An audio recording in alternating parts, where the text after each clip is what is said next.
नमस्कार विद्यार्थी मित्रांनो, मी सर्वप्रथम आपल्या सर्वांचे स्वागत करतो। मी डॉक्टर नरेंद्र दिनकर महाले, उपशिक्षक, सरस्वती विद्या मंदिर व कनिष्ठ महाविद्यालय यावल।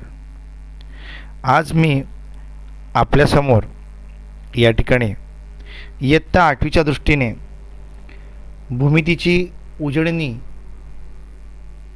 आपणासमोर मांडणार आहे। भूमितीच्या उजळणीमध्ये अनेक भूमितीय संकल्पना आपण या ठिकाणी अभ्यासणार आहोत, जसे की बिंदू, किरण, रेषा, रेषाखंड, प्रतल यासारख्या भूमितीतील काही संबोधांचा आपण अभ्यास करणार आहोत। चला तर मग आपण बघूया। सर्वप्रथम बिंदू। बिंदू म्हणजे काय? तर बिंदू म्हणजे कागदावरील लहानसा टिंब। आपण आतापर्यंत आपल्या पुस्तकामध्ये बघितलं असेल आणि वाचलं देखील असेल, अतिशय अणकुचीदार सुईसारख्या टोकाने कागदावर टिंब काढल्यास आपल्यास बिंदू मिळतो। या ठिकाणी आपल्या सर्वांना हा एक बिंदू दिसत आहे। या बिंदूला आपण बी नाव दिलं आहे, म्हणून या टिंबाचे नाव बिंदू बी असे आहे। यानंतर पुढील संबोध आपण अभ्यासणार आहोत, रेषाखंड। रेषाखंड हा दोन्ही बाजूंना मर्यादित असतो।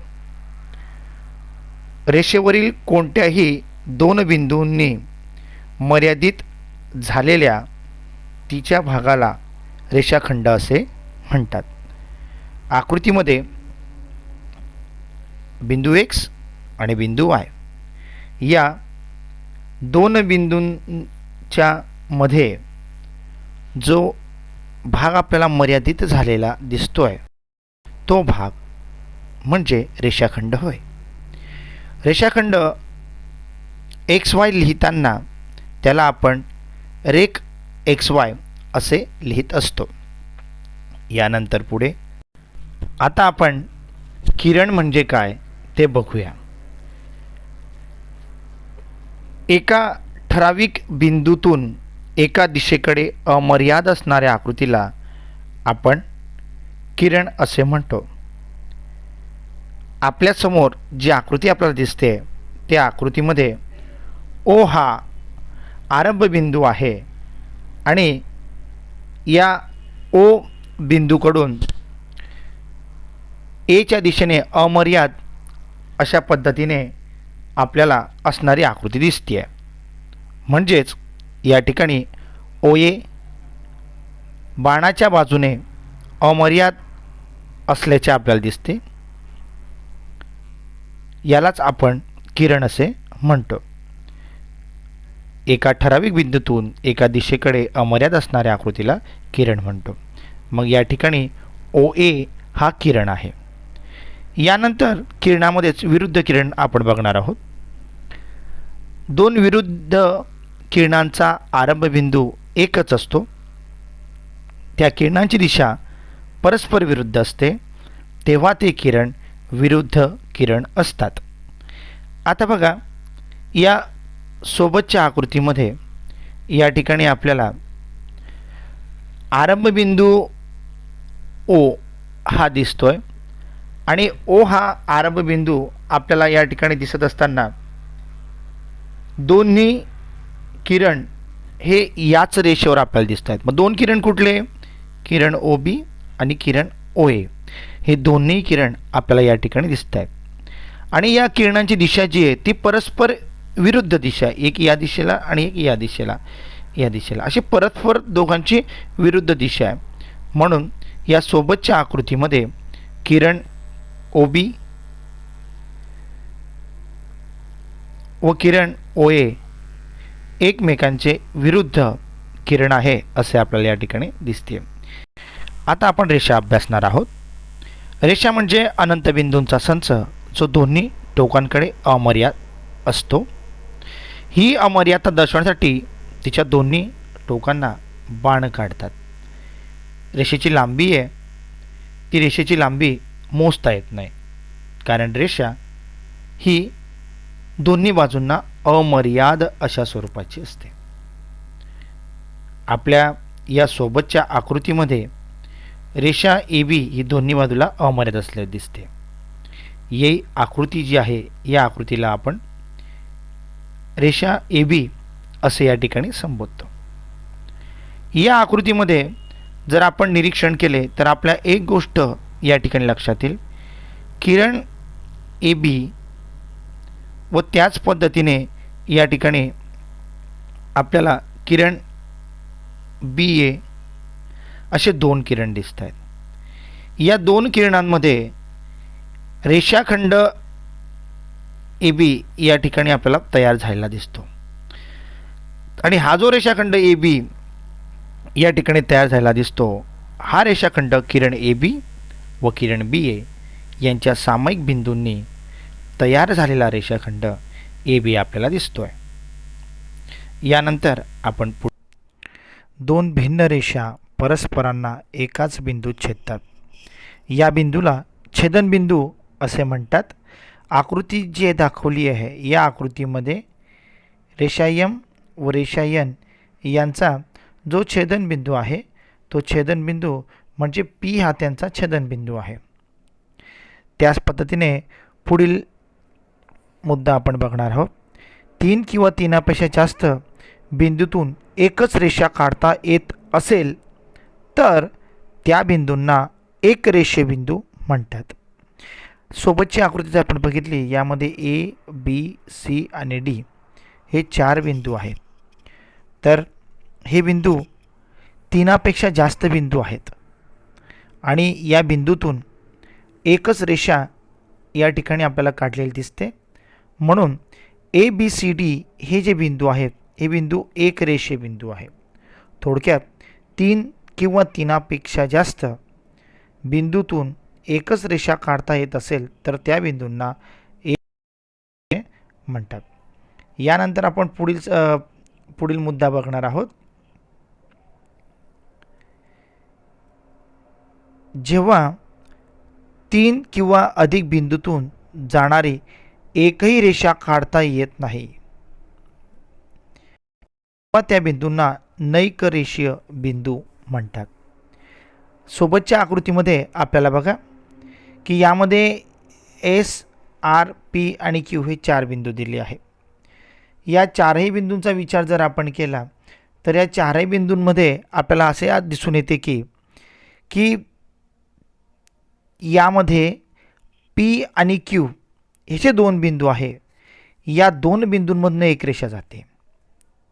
याचा अर्थ असा की तीन किंवा तीनापेक्षा जास्त बिंदूतून जाणारी एकही रेषा या ठिकाणी आपल्याला काढता येत नाही आहे तेव्हा त्या बिंदूंना नैक रेषेबिंदू असे आपण म्हणतो. थोडक्यात एस पी क्यू आर हे नैक रेषीय बिंदू आहेत. यानंतर आपण पुढे बघणार आहोत पुढचा मुद्दा. एकाच बिंदूत छेदणाऱ्या तीन किंवा अधिक रेषांना एकसंपाती रेषा म्हणतात आणि यांचा जो छेदनबिंदू असतो त्या छेदनबिंदूंना त्या ठिकाणी आपण संपात बिंदू असे म्हणतो. आपल्याला सोबत जी आकृती दाखवली आहे या आकृतीचा विचार जर आपण केला तर या आकृतीमध्ये प्रामुख्यानं एल एम एन आणि क्यू एल एम एन आणि क्यू या आपल्याला या ठिकाणी आपण व्यवस्थित जर बघितलं निरीक्षण जर केलं आकृतीचं तर आपल्याला या तीन एल एम एन क्यू या तीनापेक्षा अधिक रेषा आहेत आणि या ज्या रेषा आहेत या रेषा एकाच बिंदूत म्हणजे ओ बिंदूमध्ये या ठिकाणी छेदत आहेत. म्हणून या एल एम एन आणि क्यू या रेषांना आपण एकसंपाती रेषा असे म्हणतो व त्याचबरोबर ते ज्या एका बिंदूमध्ये या ठिकाणी छेदत आहेत तो बिंदू ओ हा बिंदू आहे. या ओ बिंदूला या ठिकाणी संपात बिंदू असे संबोधतात किंवा ओ बिंदूला संपात बिंदू असे म्हणतात. यानंतर पुढे जर आपण गेलो तर आपल्याला या ठिकाणी पी हे प्रतल आहे आणि पी या प्रतलामध्ये एल आणि एम या दोन रेषा दाखवल्या आहेत. या दोन रेषा एल आणि एम ज्या पी प्रतलामध्ये आहेत त्या प्रतलामध्ये आहेत, पण त्या एकमेकांना छेदत नाहीत. याचा अर्थ असा, एकाच प्रतलात असणाऱ्या पण एकमेकींना न छेदणाऱ्या रेषांना समांतर रेषा असे म्हणतात. काय म्हणतात? एकाच प्रतलात असणाऱ्या पण एकमेकींना न छेदणाऱ्या रेषांना समांतर रेषा असे म्हणतात. या आकृतीमध्ये आपल्याला या ठिकाणी अगोदर सांगितल्याप्रमाणे पी हे जे प्रतल आहे, पी या प्रतलामध्ये या ठिकाणी एल आणि एम या दोन रेषा आहेत व या दोन रेषा एकमेकांना छेदत नाही. याचा अर्थ असा, एकाच प्रतलात असणाऱ्या परंतु एकमेकींना न छेदणाऱ्या या ज्या दोन रेषा आहेत, रेषा एल व रेषा एम, यांना समांतर रेषा असे या ठिकाणी म्हणतात. त्याचबरोबर एकाच प्रतलातील परस्परांना छेदणाऱ्या रेषांना असमांतर रेषा असे म्हणतात. वर आपण बघितलं की यामध्ये पी हे प्रतल होतं आणि पी या प्रतलामध्ये प्रामुख्याने विचारतात एल आणि एम या दोन रेषा एकमेकांना छेदत नव्हत्या, म्हणून यांना एकाच प्रतल असणाऱ्या आणि एकमेकींना न छेदणाऱ्या रेषांना आपण समांतर रेषा म्हणत होतो. पण इथे या ठिकाणी या आकृतीमध्ये 11 नंबरचा मुद्दा जो आहे त्यामध्ये एकाच प्रतलातील परस्परांना, आता हे आर प्रतल या ठिकाणी आहे आणि आर या प्रतलामध्ये क्यू आणि टी या दोन रेषा आहेत आणि या ज्या दोन रेषा या ठिकाणी दाखवल्या आहेत, या दोनही रेषा एकमेकींना या ठिकाणी छेदत आहेत. म्हणून या आर प्रतलातील रेषा टी व रेषा क्यू यांना असमांतर रेषा असे या ठिकाणी म्हटले जाते. असमांतर रेषा असे या ठिकाणी म्हटल्या जाते. आता यानंतर आपण पुढील टॉपिक बघणार आहोत, बिंदूंची दरम्यानता. प्रत्येक बिंदू हा कोणत्या तरी दोन बिंदूंच्या मध्ये असतो. शेजारील आकृतीचे निरीक्षण करा. या आकृतीमध्ये आपल्याला क्यू बिंदू हा बिंदू पी व बिंदू आर यांच्या दरम्यान आहे असे या ठिकाणी म्हणता येईल. ही दरम्यानता आपल्याला पुढील प्रमाणे दर्शवता येईल. यामध्ये लिहिताना P dash Q dash R किंवा R dash Q dash P अशा पद्धतीने या बिंदूंची दरम्यानता लिहितात. म्हणजेच आकृतीमध्ये क्यू हा जो बिंदू आहे, हा बिंदू या ठिकाणी बिंदू पी व बिंदू आर या दोन बिंदूंच्या दरम्यान आहे. प्रतल म्हणजे काय हे आपण बघणार आहोत. अमर्यादित सपाट पृष्ठभागाला प्रतल म्हणतात. प्रतल अनंत बिंदूंनी बनलेले असते. ही जी सोबतची आकृती आपल्याला दाखवली आहे, या आकृतीमध्ये जे प्रतल आहे ते प्रतल ई दर्शवले आहे. प्रतलाच्या बाबतीत आपल्याला असे सांगता येते की 3 नैक रेषीय बिंदूतून फक्त एकच प्रतल जाते आणि परस्परांना छेदणाऱ्या दोन रेषांमधून फक्त एकच प्रतल जाते. जेव्हा दोन प्रतले परस्परांना छेदत नाहीत तेव्हा त्यांना समांतर प्रतले असे म्हणतात. ही आकृती बघा. या आकृतीमध्ये ही दोन प्रतले आहेत. ही दोन प्रतलं, हे एक प्रतल आणि हे एक प्रतल, हे एकमेकांना छेदत नाही आहे. आणि ही जेव्हा दोन प्रतले परस्परांना छेदत नसतात तेव्हा त्या प्रतलांना आपण समांतर प्रतल असे म्हणतो. तसेच जर दोन प्रतले परस्परांना छेदत असतील तर तो छेद एक रेषा असतो. आता ही जी सोबतची आकृती आपण जर बघितली तर या आकृतीमध्ये दोन प्रतल आहेत, प्रतल वाय आणि प्रतल झेड. या दोन्ही प्रतलांचा छेद झालेला आपल्याला या ठिकाणी दिसतोय आणि रेषा ए बी, ही जी रेषा ए बी आपल्याला या ठिकाणी दिसते आहे, ही रेषा ए बी ही या प्रतलांचा छेद असून रेषा ए बी वरील सर्व बिंदू त्या दोन्ही प्रतलांचे सामायिक बिंदू आहेत. वरील बघितलेल्या संबोधांवरनं आपल्याला या ठिकाणी असं सांगता येईल की रेषाखंड, किरण, रेषा, प्रतल हे बिंदूंचे समूह आहेत. यानंतर आपण पुढील संकल्पना बघणार आहोत. कोन. एकच आरंभबिंदू असलेल्या परंतु एकाच रेषेत नसणाऱ्या दोन भिन्न किरणांमुळे तयार होणाऱ्या आकृतीला आपण कोन असे म्हणतो. सोबतची ही जी आकृती आहे, या आकृतीमध्ये आपल्याला ABC दर्शवले आहे. यामध्ये हा जो बी आहे, हा बी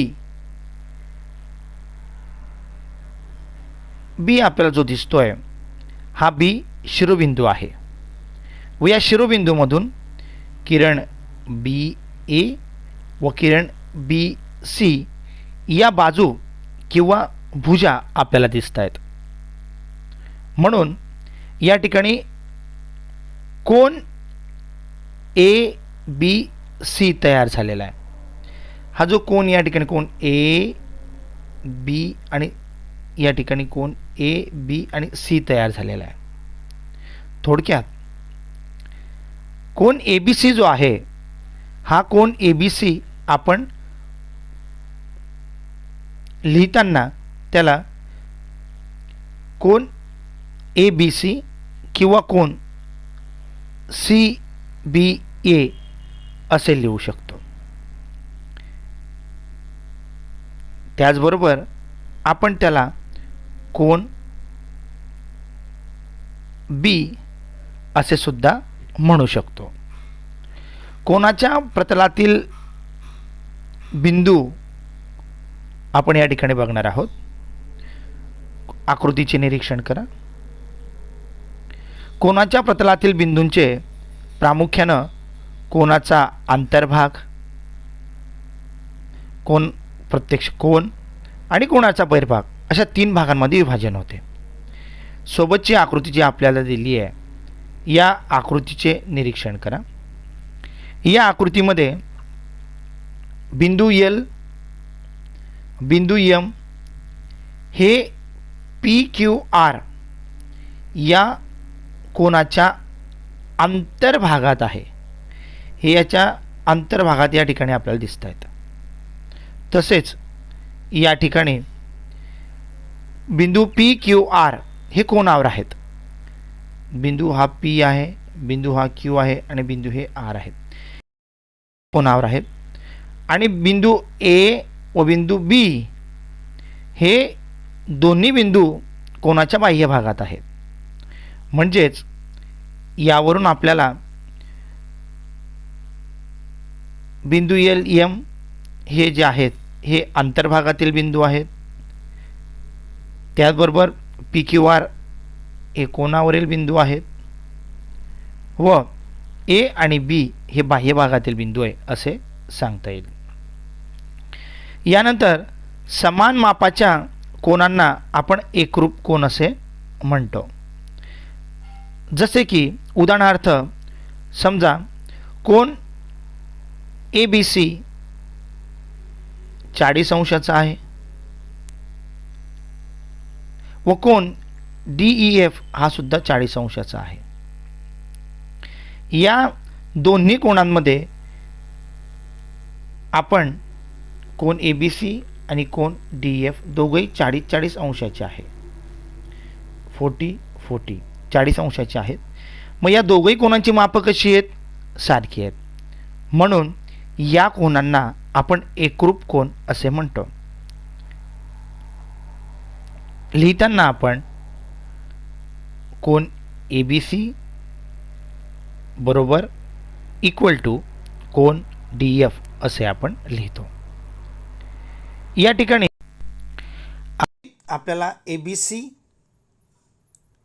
बरोबर POR व POR बरोबर या ठिकाणी LMN जर असले तर आपण ABC आणि LMN हे एकरूप आहेत असे आपण या ठिकाणी म्हणू शकतो. कोन 0 डिग्री ते 180 डिग्रीच्या दरम्यान असतात. यानंतर आपण कोनाचे काही प्रकार बघणार आहोत. आकृतीचे निरीक्षण करा. काटकोन, ज्या कोनाचे माप 90 अंश असते त्याला आपण काटकोन असे म्हणतो. या आकृतीमध्ये मेजर ऑफ अँगल LMN 90 अंश आहे, म्हणजेच कोन LMN हा काटकोन आहे. पुढे कोनाचा दुसरा प्रकार लघुकोन, ज्या कोनाचे माप 0 पेक्षा जास्त व 90 पेक्षा कमी असते त्याला आपण लघुकोन असे म्हणतो. या ठिकाणी माप कोन मेजर ऑफ अँगल XYZ 65 आहेत. 65 अंश आपल्याला या ठिकाणी दिले, 65 डिग्री. त्यामुळे हा कोन 90 पेक्षा लहान असल्याने त्याला आपण या ठिकाणी लघुकोन असे म्हणतो. विशाल कोन, ज्या कोनाचे माप 90 पेक्षा जास्त व 180 पेक्षा कमी असते त्याला आपण विशाल कोन असे म्हणतो. सोबतच्या आकृतीमध्ये कोन ATS 150 डिग्री 150 अंश आपल्याला या ठिकाणी दिले आहे, म्हणून कोन ATS हा विशाल कोन आहे. तसेच सरळ कोन, ज्या कोनाचे माप 180 अंश असते त्याला आपण सरळ कोन म्हणतो. सोबतच्या आकृतीमध्ये आपल्याला या ठिकाणी AOT हा सरळ कोन या ठिकाणी दिसतोय, म्हणून कोन AOT हा सरळ कोन आपल्याला या ठिकाणी म्हणता येईल. तसेच पुढे 0 अंश कोन, ज्या कोनाचे माप 0 अंश असते त्या कोनाला 0 अंश कोन असे म्हणतात. या आकृतीमध्ये आपल्याला दिसतंय की या ठिकाणी 0 अंश कोन तयार झालेला आहे. त्यानंतर पूर्ण कोन,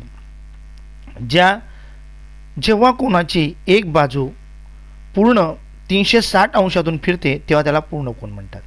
या ठिकाणी एक बाजू पूर्ण फिरून इथपर्यंत आलेली आहे, म्हणजे कोनाची बाजू पूर्ण फिरून 360 डिग्रीमधनं किंवा 360 अंशांमधनं ही पूर्ण फिरून त्या ठिकाणी आली, म्हणून त्याला आपण पूर्ण कोन असे म्हणतो. त्यानंतर प्रविशालन कोन, ज्या कोनाचे माप 180 ते 360च्या दरम्यान असते त्या कोनाला प्रविशालन कोन असे म्हणतात. यामध्ये कोन ABC हा प्रविशालन कोन आहे. यानंतर संलग्न कोन, ज्या कोनांची एक भुजा सामायिक असते आणि त्यांचे अंतर्भाग भिन्न असतात त्या कोनांच्या जोडीला संगत कोनांची जोडी किंवा लगतच्या कोनांची जोडी असे म्हणतात.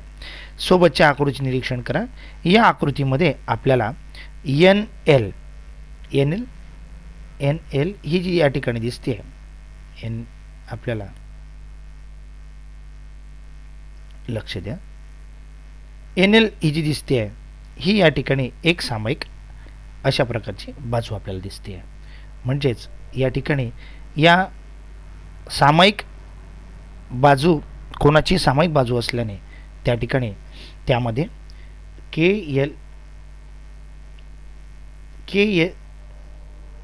KNL व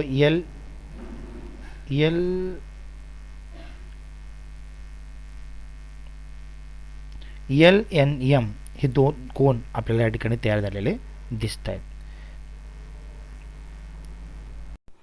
रेषीय जोडीतील कोन, ज्या संलग्न कोनांच्या असामायिक भुजा विरुद्ध किरण असतात त्या संलग्न कोनांना रेषीय जोडीतील कोन असे आपण म्हणतो. या ठिकाणी रेषीय जोडीतील कोनांच्या मापांची बेरीज ही 180 असते हे आपण लक्षात घ्यायचे. आकृतीमध्ये KLR हा एक कोन आणि त्यानंतर कोन PLR हे जे दोन कोन आहेत हे रेषीय जोडीतील कोन आहेत आणि या दोन्ही कोनांच्या मापांची बेरीज जी आहे ही 180 अंश असते. सर्वांनी लक्षात ठेवायचे. यानंतर आपण पुढे बघणार आहे विरुद्ध कोन. विरुद्ध कोनामध्ये आपण जेव्हा एका कोनाच्या भुजा या दुसऱ्या कोनाच्या भुजांचे विरुद्ध किरण असतात तेव्हा त्यांना आपण विरुद्ध कोन असे म्हणतो. या ठिकाणी बघा आपल्याला ही जी सोबतची आकृती दाखवली आहे या आकृतीचं सर्वांनी निरीक्षण करायचं आहे. या आकृतीमध्ये SOP त्याचबरोबर FOD हे जे दोन कोन दिसत आहेत हे दोन कोन म्हणजे हे विरुद्ध कोनांची एक जोडी आहे. आणि त्याचबरोबर SOD आणि तसेच POF ही जी विरुद्ध कोनाची दुसरी जोडी आपल्याला या ठिकाणी दिसते आहे. विरुद्ध कोन जे असतात हे विरुद्ध कोन हे एकरूप असतात.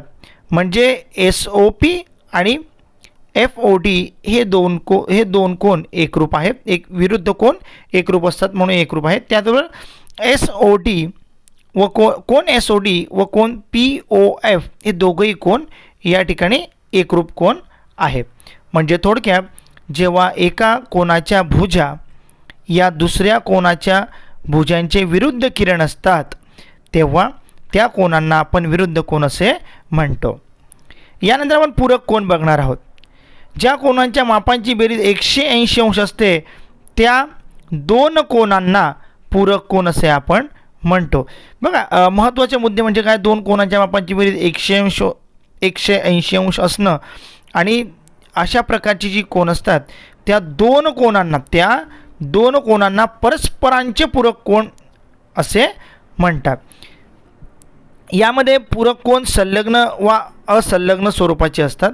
आता या ठिकाणी हे जे दोन कोन या ठिकाणी आपल्याला दाखवले आहेत ज्यामध्ये KLR हा एक KLR हा एक कोन आहे आणि PLR हे एक कोन आहेत. यामध्ये हे दोन्ही कोनांच्या मापांची बेरीज 180 अंश आहे. यामुळे हे दोन्ही कोन जे आहे ते एकमेकांना या ठिकाणी पूरक अशा स्वरूपाचे कोन आहे. आता या आकृतीचं या ठिकाणी सर्वप्रथम आपण सर्वजण निरीक्षण करूया. बघा या आकृत्या बघा. या आकृतीमध्ये आपल्याला NOM हा 30 अंशाचा कोन दिला आहे व ATS हा आपल्याला 150 अंशाचा कोन दिलेला आहे. आकृतीमध्ये आपण वर बघितलं की ज्या पद्धतीनं या ठिकाणी KLR व PLR हे जे दोन कोन होते या दोन कोनांच्या मापांची बेरीज 180 अंश होत होती. म्हणजे हे दोन्ही कोन संलग्न असलेले पूरक कोन आहेत.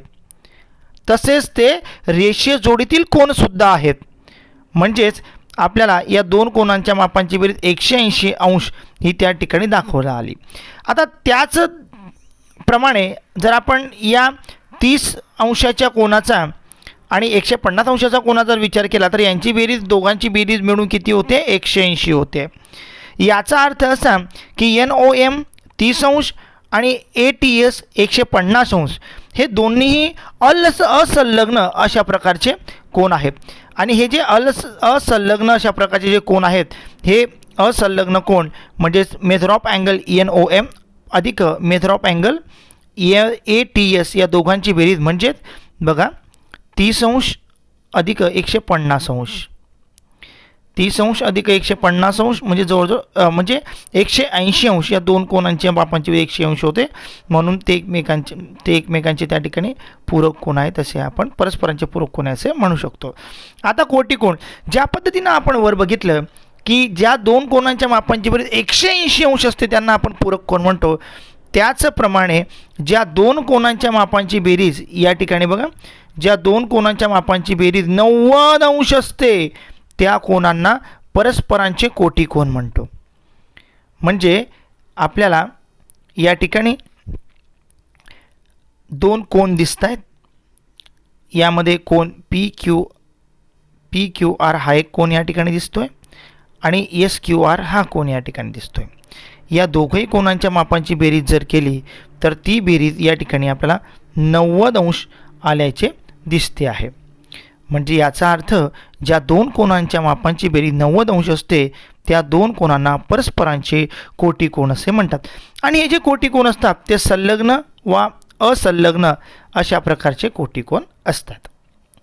यानंतर आपण पुढे जाऊया. यामध्ये आपण कोटिकोनांच्या संदर्भामध्ये म्हटलं की कोटिकोन हे संलग्न व असंलग्न स्वरूपाचे असतात. तर ही जी आकृती आपल्याला आपण जी आकृती बघितली या आकृतीमध्ये प्रामुख्यानं आपण बघितलं की हे दोन्ही कोन जे आहेत PQR आणि SQR हे संलग्न कोन आहेत आणि या संलग्न कोनांच्या मापांची बेरीज आपण 90 अंश बघितली. तसेच या ठिकाणी या आकृतीमध्ये NOM आणि ABC हे दोन कोन दिले आहेत.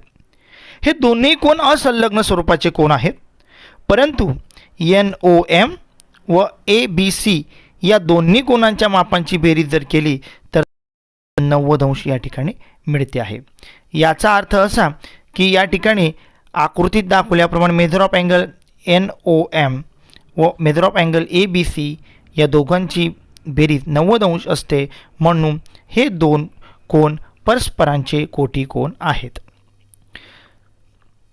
यामध्ये बघा कोनदुभाजक कोनाच्या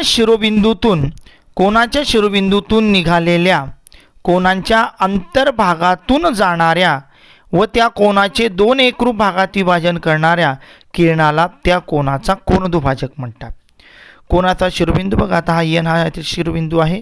या शिरोबिंदूतून निघणाऱ्या कोनाच्या अंतर्भागातून जाणाऱ्या आणि या कोनाचं दोन भागात विभाजन करणाऱ्या किरणाला म्हणजे हा किरण NL आहे, या किरणाला या ठिकाणी कोनदुभाजक असे म्हणता येईल. बघा आकृतीमध्ये किरण NL हा कोन KNMचा हा NL किरण हा विरुद्ध हा त्याचा कोनदुभाजक आहे. यानंतर आपण पुढे जाऊया. दोन रेषांच्या छेदिकेमुळे होणाऱ्या कोनांची जोडी. आता आंतरकोन आपल्याला पहिल्यांदा बघायचे. आपल्याला यामध्ये आंतरकोन बघायचे, संगत कोन बघायचे आणि आंतरव्युत्क्रम कोन बघायचे. तर सर्वप्रथम आपण दोन रेषांच्या छेदिकेमुळे होणाऱ्या कोनांची जोडीमध्ये या ठिकाणी बघणार आहोत. बघा या ठिकाणी या दोन रेषा आपल्याला दिसत आहेत. या दोन रेषा या ठिकाणी आहे, ही रेषा 1 आणि ही रेषा 2. या दोन रेषांना एका छेदिकेने छेदले. हे बघा या छेदिकेने या दोघं रेषांना छेदलेले आहेत आणि या छेदल्यामुळे या ठिकाणी आपल्याला दिसत आहेत की इथे कोन तयार झालेले आहेत. बघा हे कोन तयार झालेले आहेत आणि या कोनांमध्ये आपण आंतरकोन बघणार आहोत. मग आता दोन रेषांना छेदिकेने छेदल्यामुळे आंतरकोनांच्या दोन जोड्या तयार होतात. यामध्ये बघा S आणि P, D आणि F. या ठिकाणी S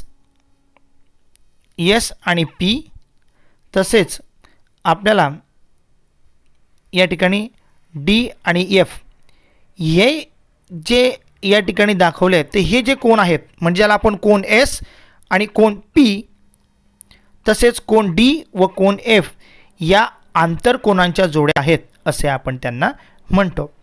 त्याचबरोबर या ठिकाणी आपण पुढे बघणार आहोत. यामध्ये संगत कोन बघत असताना ज्या रेषांना छेदिकेने छेदल्यामुळे संगत कोनांच्या 4 जोड्या तयार होतात. दोन रेषांना जर छेदिकेने छेदलं तर ते छेदल्यामुळे संगत कोनांच्या 4 जोड्या तयार होतात.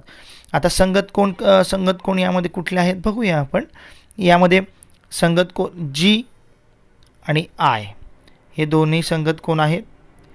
त्याचबरोबर इथे H आणि J हे सुद्धा संगत कोन आहेत. तसेच सर्वांनी काळजीपूर्वक लक्ष द्या. तसेच या ठिकाणी K आणि M हे सुद्धा या ठिकाणी संगत कोन आहेत. त्याच प्रकारे या ठिकाणी आपण L आणि N हे सुद्धा संगत कोन आहेत. म्हणजे एकंदरीत या ठिकाणी GL, HJ, KM, LN याचा अर्थ असा, पुन्हा एकदा वाचतोय, लक्ष द्या. कोन G, कोन L, कोन H, कोन J, कोन K, कोन M, कोन L, कोन N या संगत कोनांच्या जोड्या 4 जोड्या आपल्याला या ठिकाणी दिसत आहेत. यानंतर आपण पुढे जाऊया. यानंतर या ठिकाणी आपण आंतरव्युत्क्रम कोन बघणार आहोत. आंतरव्युत्क्रम कोन दोन रेषांना छेदिकेने छेदल्यामुळे आंतरव्युत्क्रम कोनांच्या 2 जोड्या तयार होतात. यामध्ये बघा हा यस 2 मिनिट यस आणि व्ही, त्याचबरोबर या ठिकाणी यू आणि टी हे सुद्धा आंतरव्युत्क्रम कोन तयार झाले. यामध्ये आपण यस आणि व्ही जर बघितलं तर आपल्याला इथे एक कोन तयार झालेला दिसतोय, इथे एक कोन तयार झालेला दिसतोय, एक झेडची आकृती आपल्याला तयार झालेली दिसते. त्याचबरोबर आपण यू आणि टीच्या संदर्भात जर म्हटलं तर तरीसुद्धा इथे आणि इथे हे 2 अँगल आपल्याला मिळाले आहे. यावरून आपण या ठिकाणी 2 रेषांना छेदिकेने छेदल्यामुळे आंतरव्युत्क्रम कोनाच्या 2 जोड्या तयार होतात असं आपण या ठिकाणी बघितलं. तर विद्यार्थी मित्रांनो, आपण सर्वांनी या ठिकाणी भूमितीच्या काही संबोधांचा आपण या ठिकाणी अभ्यास केला आणि आपण सर्वांनी तो अभ्यास लक्षपूर्वक बघितला असेल, समजून घेतला असेल, त्या संदर्भात चिंतन मनन देखील केलं असेल. त्याबद्दल मी आपले सर्वांच्या मनपूर्वक आभार मानतो आणि आपल्याला पुनश्च एकदा पुढील व्हिडिओमध्ये अशाच संबोधांविषयी आपल्याशी चर्चा करण्यासाठी मी येईल. धन्यवाद.